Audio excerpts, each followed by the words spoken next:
যাক না, অল্প চেষ্টায় যেটা আমাদের হবে সেটা নিয়ে আমরা খুশি। ভগবান কাউকে না খাইয়ে রাখবে না। দুঃখ যেরকম আমাদেরকে বলে আসে না, এমনি চলে আসে, সুখও এমনি চলে আসবে। অ্যাডভান্স বুকিং করে যেরকম দুঃখ আসে না, অ্যাডভান্স বুকিং করে সুখও আসবে না। সেই জন্য কিছু কর্তব্য আমাদের রয়েছে, সেগুলো আপনারা পালন করুন, আমাদের পালন করা উচিত। কিন্তু ওইটাই সব কিছু নয়, এটাই বলতে চাইছি। বিষয় হচ্ছে আমাদের দেখবেন যাবতীয় যা কিছু চিন্তাধারা আমাদের, সব কিছু তো দেহকে নিয়ে, তাই না?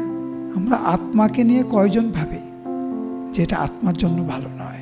আমার সাথে কৃষ্ণের যে সম্পর্ক, সেই সম্পর্ক টিকিয়ে রাখার জন্য এই রকম প্রতিকূল মনোভাব শোভনীয় নয়।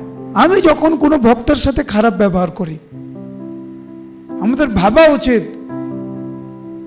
এই যে ভক্তের সাথে খারাপ ব্যবহার, এর ফলে কৃষ্ণের সাথে আমার যে মধুর সম্পর্ক রয়েছে, নিত্য সম্পর্ক রয়েছে, সেখানে ব্যাঘাত ঘটছে না তো? আমরা অন্যভাবে চলে যাচ্ছি না তো?